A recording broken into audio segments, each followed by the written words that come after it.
नमस्कार, आप देख रहे हैं खबर दिन भर।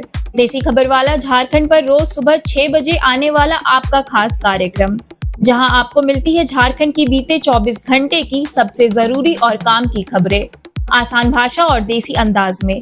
तो चलिए बढ़ते हैं आगे और जानते हैं आज की बड़ी और महत्वपूर्ण खबरें। स्कूल में ताला लगाकर घर चले गए टीचर, 2 घंटे तक कमरे में बंद रही मासूम बच्ची। रांची के चान्हू प्रखंड स्थित बरहे गांव के राजकीय मध्य विद्यालय से एक चौंकाने वाली लापरवाही सामने आई। बीते शुक्रवार स्कूल की छुट्टी के बाद कक्षा 1 में पढ़ने वाली 5 साल की बच्ची निशिता कुमारी एक कमरे में बंद रह गई। स्कूल के सभी कमरों में ताले लगाकर शिक्षक घर चले गए थे। ये घटना दोपहर करीब 3 बजे की है। करीब 2 घंटे बाद कुछ बच्चे बकरी चरा रहे थे।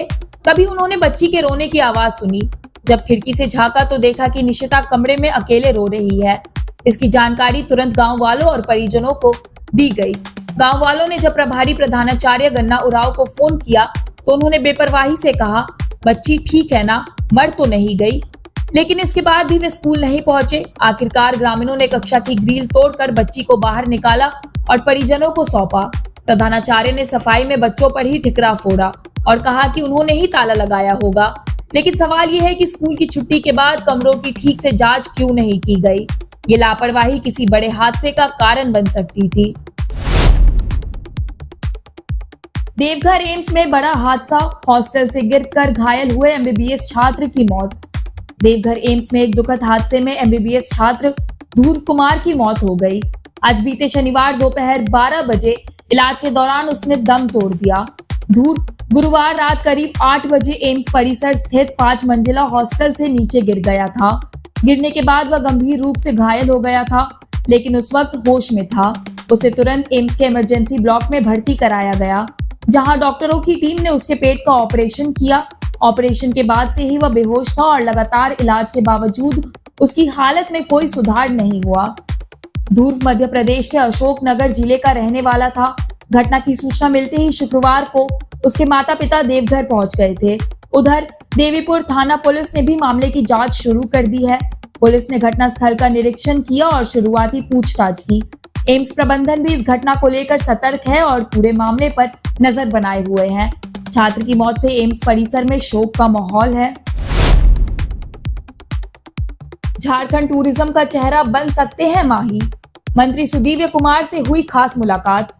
झारखंड के खेल एवं पर्यटन मंत्री सुदीव्य कुमार सोनू ने बीते शनिवार महेंद्र सिंह धोनी से मुलाकात की। यह सिर्फ एक शिष्टाचार भेंट नहीं थी, बल्कि राज्य में खेल और पर्यटन को नई दिशा देने की तैयारी का संकेत माना जा रहा है। इस मुलाकात की तस्वीरें खुद मंत्री ने सोशल मीडिया पर साझा की। चर्चा है कि महेंद्र सिंह धोनी को झारखंड टूरिज्म का ब्रांड एम्बेसडर बनाया जा सकता है। अगर ऐसा हुआ तो राज्य की पहचान राष्ट्रीय और अंतर्राष्ट्रीय स्तर पर और भी मजबूत हो सकती है। मंत्री ने सोशल मीडिया पर लिखा, आज झारखंड के गौरव भारतीय क्रिकेट टीम के पूर्व कप्तान महेंद्र सिंह धोनी जी से मुलाकात हुई। पर्यटन और खेल के विकास को लेकर सकारात्मक चर्चा हुई। उन्होंने यह भी कहा कि धोनी की विशेषज्ञता और अनुभव झारखंड में इन दोनों क्षेत्रों के विकास को नई रफ्तार देंगे।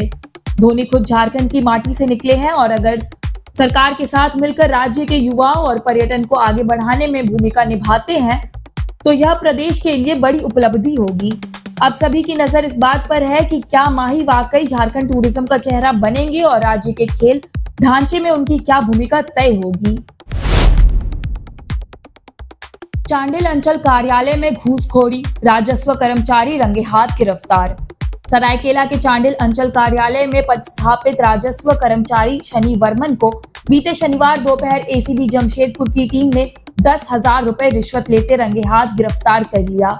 कदमडी निवासी राजेश हेम्ब्रम ने एसीबी को शिकायत दी थी कि शनि वर्मन ने दालग्राम की जमीन की पंजी 2 ऑनलाइन अपडेट करने के बदले 10,000 रुपए की मांग की थी।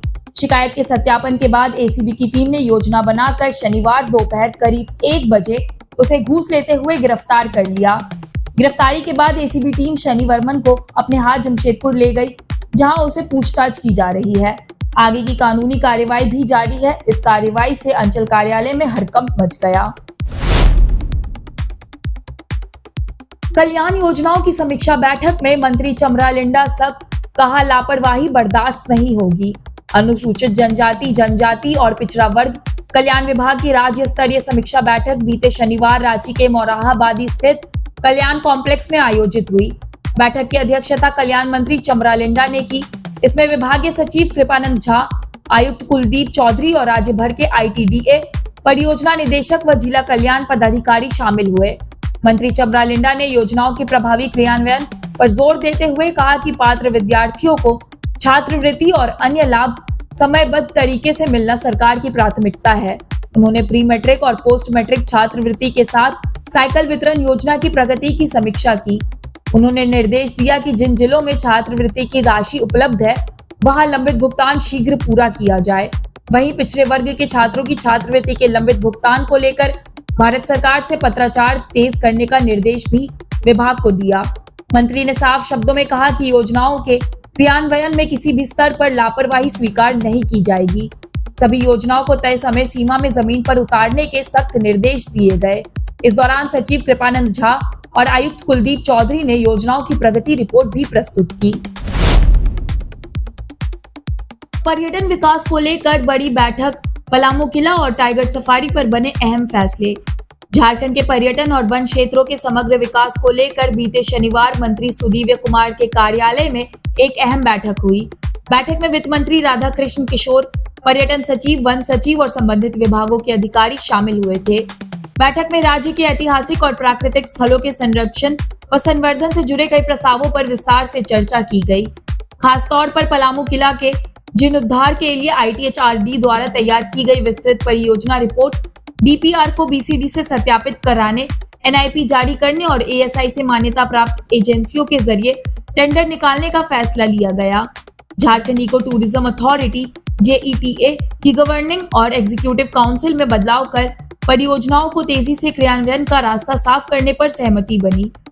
वहीं बेतला नेशनल पार्क में प्रस्तावित टाइगर सफारी को राजगीर मॉडल पर विकसित करने का निर्णय लिया गया। पहले इस योजना को राज्य वन्य जीवन बोर्ड से पारित कराकर केंद्रीय चिड़ियाघर प्राधिकरण को भेजा जाएगा। परियोजना की अनुमति लागत 250 करोड़ रुपए बताई गई। कमलदेव झील के सौंदर्यीकरण को लेकर भी अलग प्रस्ताव तैयार करने की बात कही गई, ताकि पलामू किला क्षेत्र को समग्र पर्यटन विकास संभव हो सके। मंत्री सुदीव्य कुमार ने कहा कि अब वह सरकार झारखंड के ऐतिहासिक, प्राकृतिक और सांस्कृतिक स्थलों को राष्ट्रीय व अंतर्राष्ट्रीय पहचान दिलाने को प्रतिबद्ध है। कॉलेजों में इंटरमीडिएट पर रोक जारी, राज्यपाल सचिव आले ने जारी किया सख्त आदेश। झारखंड में नई शिक्षा नीति 2020 लागू होने के बाद इंटरमीडिएट कक्षाओं को लेकर बड़ा बदलाव किया गया है। इसे लेकर राज्यपाल सचिव आले की ओर से सख्त निर्देश जारी किए गए, जिसमें कहा गया कि अब राज्य के किसी भी कॉलेज में 11वीं और 12वीं कक्षा के लिए नया नामांकन नहीं लिया जाएगा। राज्यपाल के अपर मुख्य सचिव विनीत मणि कुलकर्णी द्वारा जारी आदेश में स्पष्ट किया गया कि 11वीं से 12वीं की पढ़ाई अब केवल स्कूल स्तर पर ही सीमित रहेगी। जिन छात्रों ने पहले ही कॉलेजों में 11वीं में दाखिला ले लिया था, उन्हें वहीं से 12वीं पूरी करने की छूट दी गई है, लेकिन नए छात्रों को कॉलेज में नामांकन नहीं मिलेगा। अगर किसी कॉलेज ने इस आदेश की अनदेखी की और इंटर की कक्षाएं चलाई, तो संबंधित प्राचार्य पर अनुशासनात्मक कार्रवाई की जाएगी। कोल्हान विश्वविद्यालय ने भी इसे गंभीरता से लेते हुए अपने सभी कॉलेजों को पत्र भेजा है और आदेश का सख्ती से पालन करने को कहा है। रिम्स 2 निर्माण को लेकर नगरी में बवाल, जमीन अधिग्रहण पर आदिवासियों का फूटा गुस्सा। रांची के कांके प्रखंड स्थित नगरी में रिम्स 2 के प्रस्तावित निर्माण को लेकर बीते शनिवार ग्रामीणों में भारी आक्रोश देखने को मिला। आदिवासी परिवारों की शिकायत पर राष्ट्रीय अनुसूचित जनजाति आयोग NCST की सदस्य डॉक्टर आशा लकड़ा नगरी पहुंची और मौके पर हालात का जायजा लिया। डॉक्टर लकड़ा ने बताया कि यह जमीन 250 से अधिक आदिवासी परिवारों की जीविका से जुड़ी है। ग्रामीणों ने उन्हें बताया कि अगर यहाँ अस्पताल बना तो उनके पास न खेती बचेगी न शमशान की जमीन। प्रशासन ने 2012 से जमीन की रसीद काटनी बंद कर दी है और खेती पर रोक लगा दी गई है, जिससे लोग सड़क पर बिचड़ा तैयार कर रहे हैं। उन्होंने कहा कि भूमि अधिग्रहण की प्रक्रिया पूरी किए बिना ही ग्रामीणों पर दबाव बनाया जा रहा है। सूचना के अधिकार के तहत मांगी गई जानकारी पर भी विभाग के पास कोई ठोस जवाब नहीं है। आयोग इस मामले को संज्ञान में लेकर रिपोर्ट तैयार कर राज्य सरकार, राष्ट्रपति और गृह मंत्रालय को भेजेगा। संबंधित अधिकारियों को जल्द नोटिस भी जारी किया जाएगा। डॉक्टर लकड़ा ने यह भी कहा कि अगर अधिग्रहण के 5 साल बाद भी निर्माण नहीं होता है तो जमीन रैयत को वापस मिल जाती है। उन्होंने शनिवार को राज्यपाल संतोष कुमार गंगवार से मुलाकात कर पेशा कानून, नगरीय विवाद और आयोग की कार्रवाई की जानकारी भी दी। हूल दिवस पर भोगनाडीह में विधि व्यवस्था भंग करने के मामले में पुलिस ने 3 को किया गिरफ्तार। बीते 30 जून को सिद्धू कान्हू हूल दिवस पर भोगनाडीह में आयोजित प्रशासनिक कार्यक्रम के दौरान विधि व्यवस्था बिगाड़ने की कोशिश करने वाले 3 आरोपियों को पुलिस ने गिरफ्तार कर लिया है। इन पर भीड़ को उकसाने, भड़काने और नेतृत्व करने का आरोप है।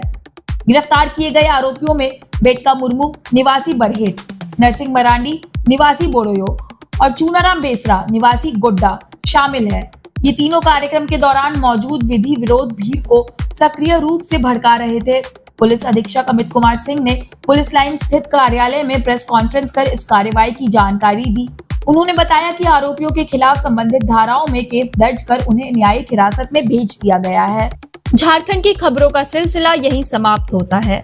जुड़े रहिए देसी खबर वाला झारखंड के साथ, क्योंकि कल सुबह ठीक 6 बजे हम फिर हाजिर होंगे झारखंड के बीते 24 घंटे की तमाम महत्वपूर्ण और आपके काम की खबरों के साथ। मिलते हैं कल सुबह, तब तक अपना और अपनों का ख्याल रखिए। बहुत बहुत धन्यवाद।